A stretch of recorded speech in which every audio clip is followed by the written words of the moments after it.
Boa tarde, galera! Está começando mais uma videoaula Aprendendo Direito. E hoje o nosso assunto é sobre a escola positiva legalista, que também pode ser chamada de escola de ESG. E hoje quem vem conversar conosco é a doutora e juíza Bruna Nabão, o professor de hermenêutica Caio Murilo e a promotora Fernanda Franciosi. Vamos lá, gente! E agora, para dar início ao nosso assunto, eu converso com a juíza Bruna. Boa tarde, Bruna, seja muito bem-vinda. Boa tarde, doutora Carol. Boa tarde a todos que estão nos assistindo.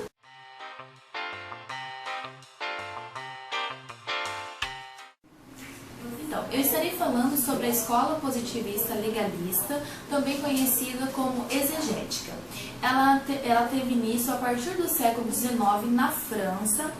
Ela teve um grande marco porque ela era presa aos seus princípios a um estrito legalismo ou dogmático. É importante a gente lembrar um marco histórico que ela teve, que a sua primeira exposição foi na Madura, no curso de Direito francês, publicada com o Código Civil. Foi em Durando, em 1825. A partir desse momento, eram seguidas as leis que haviam nesse código. Então esses costumes, essas leis, elas eram seguidas. Esse segmento durou aproximadamente 50 anos. Então, durante esse período, essas leis elas eram vinculadas em toda a sociedade. Então, elas eram construídas a partir de uma ordem, uma lei, devia ser clara, objetiva, tinha o seu significado. Também, nesse período, foi construídas obras, comentários, para esclarecer certas leis ou doutrinadores que comentavam a respeito do que se tratava a lei, com uma análise gramatical. Portanto, aconteceram muitas mudanças, né? Essa escola ela começou a ver que as leis elas não estavam acompanhando a sociedade, apenas sendo aplicada, como o positivismo prega, né? Aplicada de forma pura e desse modo. Então, a partir do século XVIII, onde começou a iniciar o movimento sobre o iluminismo, onde começou a se usar a razão, viu que esses princípios eles não estavam acompanhando a sociedade, não estavam de acordo. Então, houve um grande choque com isso. Então, viu que haveria necessidade dessas leis elas acompanharem a justiça, a sociedade, o contexto social que a época se passava, e para que elas pudessem ser adequadas à forma como elas estavam. E assim, como essas mudanças aconteciam de forma, às vezes, muito rápidas, então houve essa necessidade. Então, começou-se a ser percebido isso. Então, a escola exegética, ela adotou, gradualmente, ela foi abrindo espaço a uma hermenêutica mais flexível, porque no começo não se dava a interpretação da norma, apenas se aplicava de modo puro. Então começou-se a haver essa necessidade de abrir um espaço para que houvesse uma interpretação da norma, o contexto que ela estava sendo aplicada. Então, a partir desse momento, se abriu-se espaço a esse novo âmbito do direito, que hoje em dia a gente pode ver que em todas as leis, em todos os casos, são aplicados a hermenêutica. Então, a partir desse momento, começou-se a ver essa necessidade a partir da Revolução Industrial também. Então, se tornou-se realmente codificado o direito e realmente a perceber essa necessidade com o tempo. Boa tarde. Agora eu vou apresentar os principais expoentes da escola legalista. Um dos principais é Augusto Comte. Esse, por sua vez, trouxe uma nova cara para o positivismo e trouxe novos e até mesmo diferentes sentidos, muitos deles opostos e contraditórios entre si. Nesse sentido, a corrente de outras disciplinas que se consideram positivistas sem guardar nenhuma relação com a obra de Comte. Para Comte, o positivismo é uma doutrina filosófica, sociológica e política. Agora, dando continuidade do assunto, eu chamo aqui a doutora Fernanda. Boa tarde. Boa tarde, Carol. Boa tarde a todos que estão nos assistindo.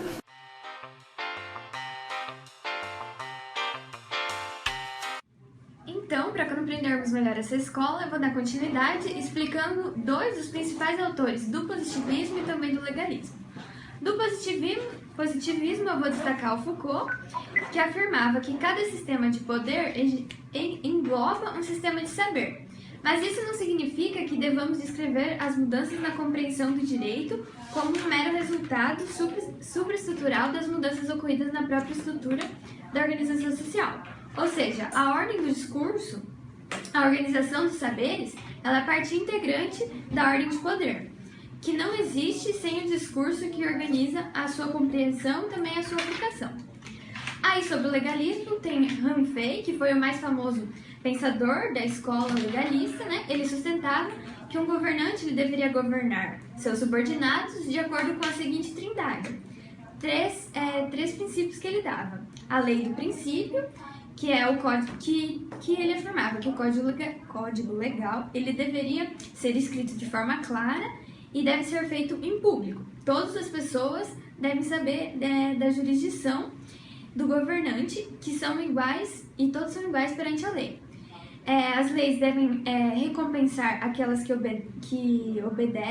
obedecem e punir de acordo com aqueles que o fazem. Assim, o sistema legal do comando do Estado teria sucesso. Se a lei ela é garantida de forma efetiva, mesmo um governante fraco, ele será forte. Essa era a ideia de Hume no seu primeiro princípio. Aí, segundo, ele dizia sobre o método, a tática ou a arte, ou seja, deveria existir táticas especiais ou secretas que deveriam ser tomadas pelo governante para garantir que os outros não tomem o controle do Estado, só o governante seria o soberano. Assim, ninguém pode prever que as motivações do governante, e portanto não é possível saber qual atitude pode lhe agradar e o que ele não gosta, né? Exceto o que está escrito nas leis. E por último, no terceiro princípio, é o que trata da legitimidade, poder ou carisma. Ou seja, é a posição do governante, não o governante em si, mas também o que possui o poder. Para tanto, é preciso analisar o contexto dos acontecimentos e dos fatos que são essenciais para o governante e para a criação das leis. Enfim, baseado nesses dois autores, a gente consegue ter uma ideia principal do que vai defender a escola positivista legalista, então. Bom, eu vou explicar para vocês um pouco sobre o que pregava a escola. Como o próprio nome diz, exige, ele significa uma obra literária minuciosamente. A escola exegética ela tem como base apenas o uso da lei, na letra dela, como forma de aplicação do direito. Ela pode ser chamada de escola legalista ou de racionalista. E como afirma o direito, elas têm que estar contida na lei e apenas nesta. Ela estaria provida numa lei, assim o direito ele poderia ser aplicado em qualquer outro caso. Os adeptos dessa corrente entendem que a lei é absoluta, devendo o juiz extrair o significado dos textos para assim aplicá-lo em um caso concreto. O direito para os legalistas seria um conjunto de normas que são emanadas e positivadas pelo Estado, ou seja, qualquer outra norma do uso social ou costume deveria ser totalmente ignorado. O magistrado deveria exercer apenas a sua função de aplicar a lei, sempre em conformidade com a vontade do legislador, em detrimento dos seus conceitos pessoais e valorativos. É isso aí. Obrigada.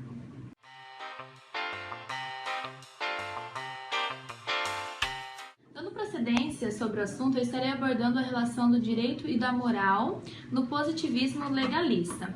Então, a gente analisando uma análise histórica, a gente analisa que antigamente, na Idade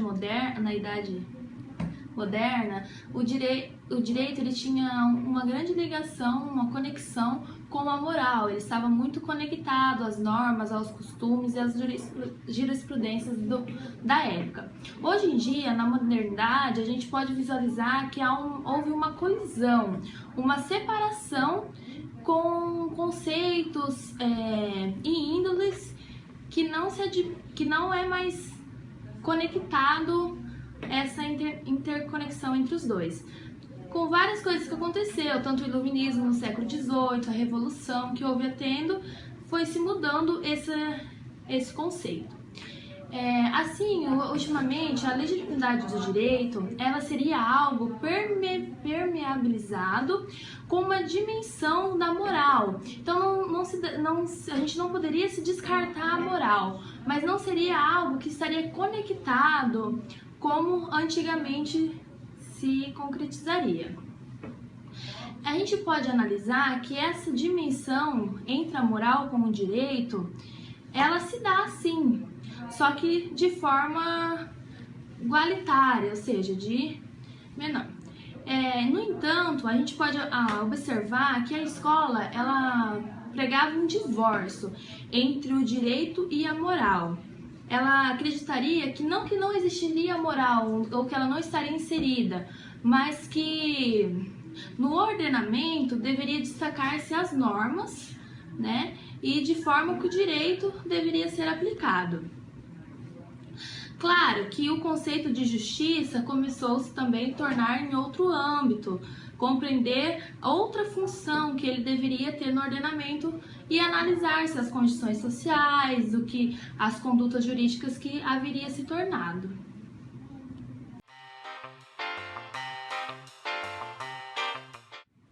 Dando sequência, agora eu vou mostrar a relação da escola legalista com o posicionamento do positivismo. O positivismo defende a ideia de que o conhecimento científico é a única forma de conhecimento verdadeiro. De acordo com os positivistas, somente pode-se afirmar que uma teoria correta se ela foi comprovada através de métodos científicos válidos. Os positivistas não consideram os conhecimentos ligados às crenças, superstições ou qualquer outro que não possa comprovar cientificamente. Para eles, o progresso da humanidade depende exclusivamente dos avanços científicos. Então, para finalizarmos nosso assunto de hoje, eu vou fazer uma breve diferenciação entre o positivismo, que é onde se encaixa a nossa escola, e o justnaturalismo. Dentro do positivismo, como a gente viu, vai ter várias escolas, das mais radicais até as mais moderadas, e cada uma vai seguir uma linha de pensamento de acordo com a época em que ela surgiu. Paulo Nader, ele descreve uma visão do positivismo e eu vou ler para vocês. Os positivistas estreitam o campo de abordagem do direito, limitando-se à análise do direito positivo.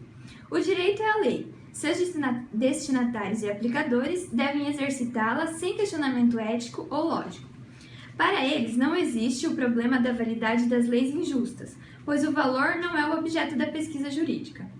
Quanto à justiça, consideram apenas legal, mesmo porque não existiria a chamada justiça absoluta. O ato da justiça consiste na aplicação da regra ao caso concreto. Os positivistas não aceitam a influência dos elementos extra-legem na definição do direito objetivo. Então, o positivismo vai seguir basicamente o que está escrito na lei. Aí, o justnaturalismo, se opondo ao positivismo, é uma doutrina a qual existe e pode ser conhecida como um direito natural, ou seja, um sistema de normas de conduta intersubjetiva diversa do sistema constituído pelas normas fixadas pelo Estado, ou seja, do direito positivo. Esse direito natural, ele tem validade em si, ele é anterior e superior ao direito positivo e, em caso de conflito, ele é o que deve prevalecer. O justnaturalismo também é por isso uma doutrina antiética à do positivismo jurídico, segundo a qual só há um direito, aquele que é estabelecido pelo Estado, e cuja validade de forma é referente aos valores éticos. Então, gente, é isso aí. Eu quero agradecer aos nossos convidados especiais. Espero que vocês tenham gostado. Só que antes disso, vocês curtam a página e se inscrevam aqui no canal. Até a próxima!